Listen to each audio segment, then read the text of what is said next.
Hello दोस्तों, स्वागत करते हैं उसके बीच में आपके अपने चैनल स्टडी मिरर पर। दोस्तों बात करेंगे 69,000 शिक्षक भर्ती से संबंधित आरक्षण मामले की सुप्रीम कोर्ट सुनवाई को लेकर। हम सभी लोग कई मुद्दों पर चर्चा करने वाले हैं। क्या चीज़ें चल रही सोशल मीडिया पर जिसको लेकर आप सभी लोग लगातार परेशान हैं। 15 अक्टूबर की सुनवाई बहुत ही इंपॉर्टेंट डेट और बहुत ज़्यादा संशय बना हुआ, सबको डिस्कस करेंगे इस वीडियो माध्यम से। तो वीडियो बिना स्किप करने तक बने रहिए मेरे साथ आपके अपने चैनल स्टडी मिरर पर। जो लोग चैनल पर नए हैं तो प्लीज़ चैनल को लाइक करें, शेयर करें, सब्सक्राइब करें, साथ में बेल आइकन दबाना भूलें ताकि मेरे वीडियो नोटिफिकेशन आप तक पहुंच रहे। दोस्तों हम दोनों चीज़ों पर चर्चा करने वाले हैं। सप्लीमेंट्री कॉल लिस्ट कब तक आएगी इसका चर्चा करेंगे। 15 अक्टूबर टॉप 2 में मामला लगेगा या नहीं लगेगा, ऑप्शन 2 क्या दिख रहे हैं वो भी मैं आपको बताऊँगा। तो प्लीज़ वीडियो को अच्छे सुनिएगा। ये सबसे पहली बात जो आपके बीच में है वो है मेन कॉलेज, जो कि कल आपने देखा होगा। यहाँ पर देख सकते हैं चीफ जस्टिस साहब, जस्टिस जे बी पार्डीवाला और जस्टिस मनोज मिश्रा सर जी की जो बेंच है, जहाँ पर आप सभी लोग टॉप 2 में देखने की बात कर रहे थे, लेकिन टॉप 2 में आप सभी लोग मामले को नहीं देख पाए। ठीक है, सबसे पहली जो सबसे बड़ी बात है कि इस मामले में 23 तारीख को सुनवाई लगी थी, लेकिन 23 को नहीं हो पाई। 27 तारीख को सीनियर हायर किया गया एक नई एसएलपी पर, जिसके बाद सुप्रीम कोर्ट ने 15 तारीख को टॉप अप 2 में लगाने की बात की। लेकिन जिस तरीके से मेन कॉल लिस्ट में टॉप अप 2 में नहीं आया, एक बार फिर से बड़ा संशय खड़ा हो गया। क्योंकि अगर चीफ जस्टिस साहब इस मामले को सुनते तो ये मामला टॉप अप 2 में जरूर आता। ठीक है, तो कहीं ना कहीं वहां से एक संशय दिमाग में ये बैठ गया, क्या चीफ जस्टिस साहब नहीं सुनेंगे। दोस्तों एक बार मैं आपको बता दूं कि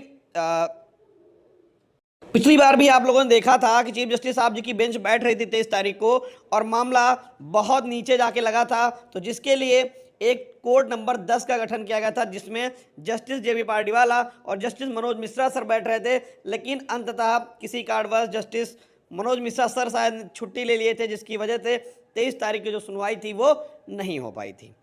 फिर 27 तारीख को यही पूरा जो चीज़ें थी वो कोर्ट में रखी गई, जिसके बाद कोर्ट ने एक नई डेट लगाई और उस डेट में ये कहा कि 15 तारीख को टॉप अप 2 में इसको हम सुनेंगे।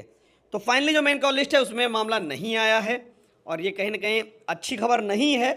और अगर आप टॉप अप 2 में नहीं आया है तो सप्लीमेंट्री कॉल लिस्ट में आएगा। अब सबसे बड़ी बात है कि सप्लीमेंट्री कॉल लिस्ट में मामला सुना जाएगा या नहीं सुना जाएगा, ये वाकई में एक शंका का विषय है। लेकिन सबसे बड़ी बात कि 15 तारीख की जो सप्लीमेंट्री है वो सोमवार को देर शाम तक आ जाएगी, 8-9 बजे तक। तो 15 तारीख की सप्लीमेंट्री कॉल लिस्ट में केस आता है, ये तो आएगा निश्चित, इसमें कोई दौर आता है या नहीं आता है तो बात ही नहीं बनती। 101% केस आएगा लिस्टेड होकर।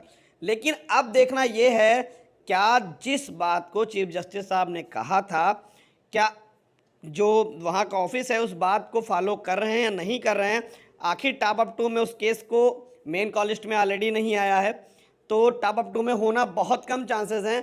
हो सकता है नई बेंच का गठन कर दिया जाए फिर से पिछली बार तरह जस्टिस जे बी पार्डीवाला और जस्टिस मनोज मिश्रा के रूप में। लेकिन अगर ऐसी भी चीज़ें यानी कि अगर गठन हो रहा है 2 जजेस की बेंच का, तो इसके पहले हमें थोड़ा सचेत हो जाना चाहिए। क्या 2 ऑप्शन है आपके सामने।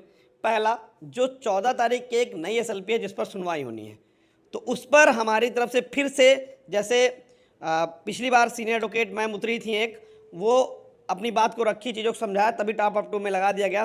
तो 14 की सुनवाई में तुरंत ये जो मेन कॉल लिस्ट आई, इसको सुप्रीम कोर्ट को अवगत कराकर कि सर आपने टॉप अप 2 में कहा था, मेन कॉल लिस्ट आई, इसमें ऑलरेडी ये मामला नहीं लगा है, और ये माननीय सीजेआई साहब के आर्डर के होने के बावजूद भी टॉप अप 2 में नहीं लगा। क्यों नहीं लगा, इसकी जो दिशा और दशा होगी वो क्लियर तुरंत ही हो जाएगी। हो सकता है चीफ जस्टिस साहब इसके लिए कुछ अलग से मेंशन कर दें कि इस मामले को पहले मैं सुनूंगा, बाकी सारे मामले उसके बाद सुनूंगा। तो अगर 14 तारीख को सीनियर एडवोकेट के माध्यम से ये चीज़ कोर्ट में रखी जा सकती है, बहुत ज़्यादा इंपॉर्टेंट है, इसमें किसी प्रकार से कोई इब्बट नहीं है। या फिर हो सकता है कि अगर चीफ जस्टिस साहब इस मामले को ना सुनना चाह रहे हो तो कोई नई बेंच नॉमिनेट कर दें। ठीक है, तो हो सकता है कोई नई बेंच भी नॉमिनेट हो जाए। और दूसरा ऑप्शन यही है कि सप्लीमेंट्री कॉल लिस्ट का वेट करिए, जो कि कल सोमवार देर शाम तक आएगी, और देर शाम के बाद क्या नई बेंच का गठन हो रहा है, क्या जस्टिस मनोज मिश्रा या पार्डीवाला सर सुनते हैं, या 14 तारीख को जो नई एसएलपी की सुनवाई हो रही है उस पर आपके द्वारा जो तथ्य रखे जाते हैं, जो चीज़ें रखी जाती हैं। देखिए यहाँ पर क्या है, जितना डिले होगा समस्याएं उतनी बढ़ती जाएंगी, इस बात को आप समझ लीजिए।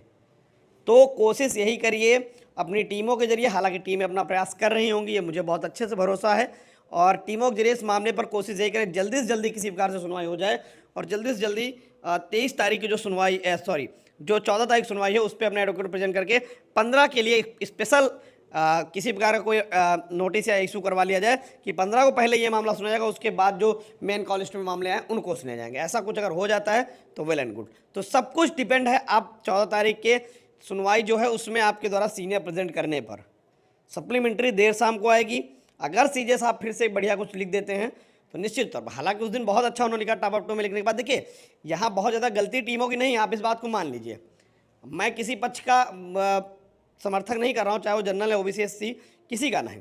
सीधी सी बात समझिए, सीजे साहब ने लिखा, अब सभी लोग अपना बिल्ला ऊंचा करेंगे, इसमें कोई गलत नहीं है भाई। उन्होंने अपना प्रयास किया, सीजे साहब ने टॉप अप 2 में लिख दिया, बस इसके आगे कुछ नहीं कर सकते हैं आप। ये सुप्रीम कोर्ट है भैया, कोई छोटी मोटी कोर्टें नहीं है जो लोग कह रहे हैं कि वहाँ पर, देखिए वहाँ पर चीज़ें सिस्टमैटिक होती हैं, वहाँ आप लड़ झगड़ नहीं सकते हैं, वहाँ पर आप अपनी बात को रख सकते हैं, जिसके बाद एक बढ़िया ऑर्डर आपको देखने को टॉप अप 2 में लग गया, बात खत्म। अब आप सभी लोग 15 तारीख की सुनवाई का वेट कर, लेकिन मेन कॉल लिस्ट में नहीं आया। अब जब मेन कॉल लिस्ट में नहीं आया तो फिर से आप सामने एक ऑप्शन बचता है कि प्रयास करो 14 तारीख की फिर से सुनवाई में रखो। हाँ, मानता हूँ कि देखिए इससे पैसों की बर्बादी है। अगर आप किसी भी सीनियर एडवोकेट उतारेंगे तो उसके चार्जेस आपको पे करने होंगे। हर एडवोकेट का अपने आप एक अलग फीस होता है, क्या फीस होगा ये आने वाले समय पता चलेगा, ठीक है। लेकिन 2 ऑप्शन है, सप्लीमेंट्री कॉलेज का वेट करो, 14 तारीख की सुनवाई में अगर कोई सीनियर एडवोकेट प्रेजेंट होकर अपनी बात को बेहतर तरीके से रखता है, अलग से कोई एक शॉर्ट नोटिस कोर्ट से दिलवा देता है कि पहले हमारे मैटर सुन लिया जाए सब, उसके बाद जो मामले लगे हैं उनको सुना जाए। अब देखते हैं, अब ये तो सब कल 14 तारीख को ही क्लियर होगा, सोमवार को। तो 14 का वेट करते हैं, जो भी जानकारी निकलेगी आपको बताई जाएगी। धन्यवाद।